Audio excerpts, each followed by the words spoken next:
राधे राधे भक्तजन और मेरे प्यारे बंधुओं, आज मैं आपके समक्ष श्रीमद् भगवत कथा ज्ञान यज्ञ के कुछ भाग आपके सामने प्रस्तुत कर रही हूँ। नारद जी की प्रेरणा से वेद व्यास जी ने श्रीमद् भागवत ग्रंथ लिखा है। इसमें 365 अध्याय हैं, 18 पुराण और 18 श्लोक, 335 अध्याय और 12 स्कंद हैं। चलो चलते हैं, श्री लाल जी महाराज के मुख से सुनते हैं कथा। उसे मेरे लिए लेकिन मैं ठोकर मार करके दौड़ा यहाँ चला आया। क्यों? काकी के प्रेम के कारण। मैं भोगों का भूखा नहीं, मैं व्यंजनों का भूखा नहीं, मैं तो केवल प्रेम का भूखा। काकी ने भले छिलके खिलाए, लेकिन वास्तव में इस प्रेम में जो स्वाद था, जो आनंद था, इस परोसनाई में जो आनंद था। देखिए, भोजन अच्छा कब लगता है? जब खिलाने वाला प्रेम से खिलाता है। चाहे 56 भोग हो और खिलाने वाला, परोसने वाला बढ़िया तरह न परोसे, ऐसे फेंक के खिलावे तो क्या आनंद आएगा? चाहे चटनी रोटी हो, प्यार से कोई परोसे, प्यार से कोई खिलावे, उसी में आनंद आ जाता है। तो भोजन उतना महत्वपूर्ण नहीं है जितना भोजन को परोसने वाला महत्वपूर्ण है। खिला कौन रहा है, किस भाव से खिला रहा है, किस मन से खिला रहा है। क्योंकि खिलाने वाले के गुण भोजन में आ जाते हैं, खिलाने वाले का भाव भोजन में प्रविष्ट हो जाता है। मुझे स्वाद बहुत आया। सुखदेव बाबा कहते हैं, परीक्षित बस इसी कथा को सुनकर ये समझ लो, भगवान न जाति देखते, न बिरादरी देखते, न ऐश्वर्य देखते, न वैभव देखते, भगवान भक्त का भाव देखते हैं। और जिसका भाव बड़ी अलग है, उसी के घर भगवान पहुंच जाते हैं। श्री विदुर जी महाराज तो भगवान को इतने प्रिय लगते थे कि अंत समय भगवान जब अपने धाम गए तो अंत समय भी विदुर जी की याद करते करते गए। और जब वो बता कर के गए कि मेरा विदुर कहीं मिले तो मेरी लीला कथा जरूर सुना। मुझे विदुर की याद आ रही है, उद्धव मेरा विदुर कहाँ है? इस समय मैं जा रहा हूँ और विदुर मेरे सामने नहीं है। मेरे विदुर को मैत्रेय मुनि के पास भेज करके सत्संग करने की शिक्षा देना। भगवान चले गए, उद्धव को विदुर जी मिले हैं और सरस्वती नदी के तट पर दोनों में संवाद हुआ है। अंत में विदुर जी को मैत्रेय मुनि के पास श्री उद्धव जी ने भेज दिया। और जैसे ही मैत्रेय मुनि के पास आए तो मैत्रेय मुनि के पास आकर के 2 प्रश्न यहाँ विदुर जी ने किए। कौन कौन से? बोले, प्रभु भगवान की नजर में ये विषमता क्यों है? ईश्वर सारी दुनिया को बनाते हैं, सृष्टि को बनाते हैं, लेकिन भेदभाव, किसी को ज्यादा सुख और किसी को ज्यादा दुख, किसी को अमीर बनाना, किसी को गरीब बनाना, किसी के जीवन में ऐश्वर्याम की सुविधा की जीवन की जिंदगी है और किसी को कांटे के पुत हैं, दुविधाओं के मार्ग हैं, समस्याओं का सामना उसको करना पड़ता है। ये भेदभाव क्यों? और दूसरी बात, भगवान अवतार क्यों लेते हैं? राक्षसों को मारने के लिए, भक्तों को बचाने के लिए 12 अवतार भगवान ने लिया, ये क्यों लिया?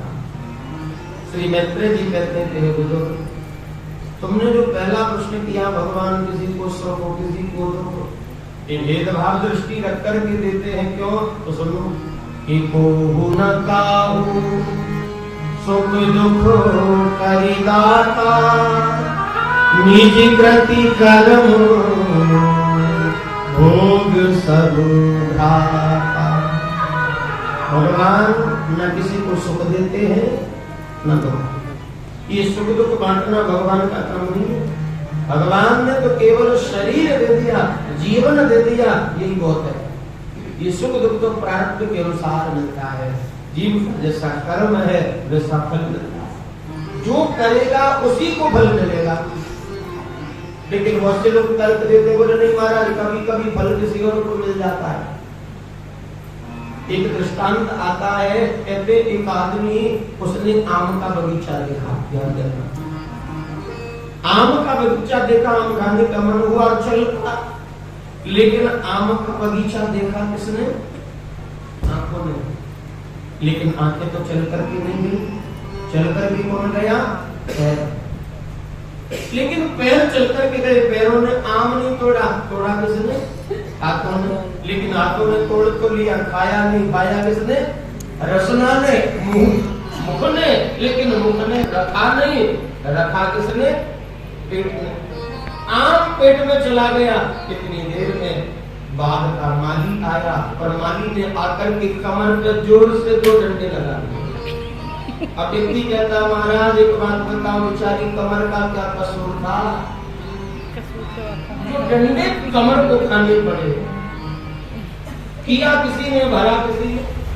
कमर तक का दोष था। सुत जी कहते अभी कथा पूरी कहाँ हुई, सुनो तो सही। बोले माली आया, कमर पे 2 डंडे लगा दिए, लेकिन बाद में रोया कौन?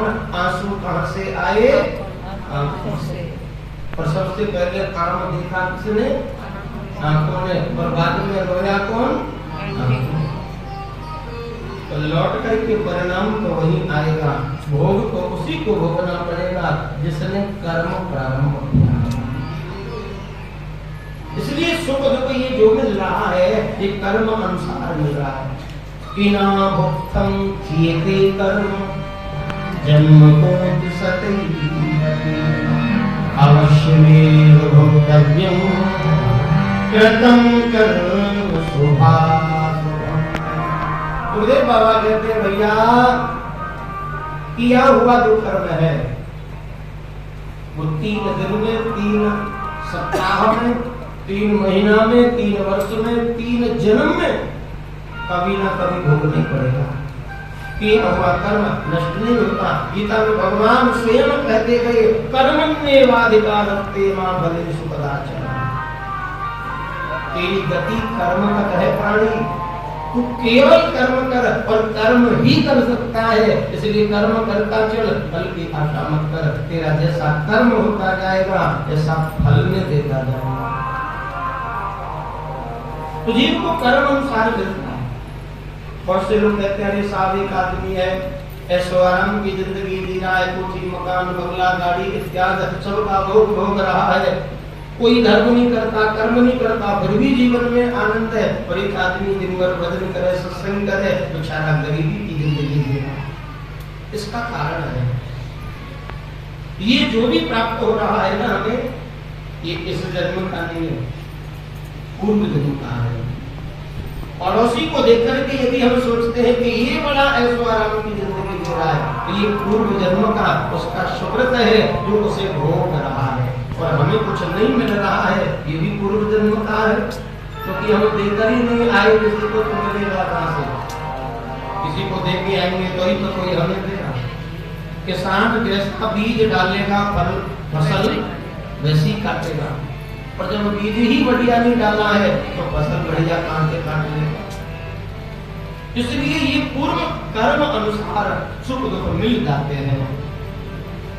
इसलिए कभी भी भगवान पर दोष लगाने की बजाय बस इतना ध्यान देना चाहिए कि हम अपने कर्म को सुधारें, अपनी गति को सुधारें। आज जो कर रहे हैं बढ़िया करें।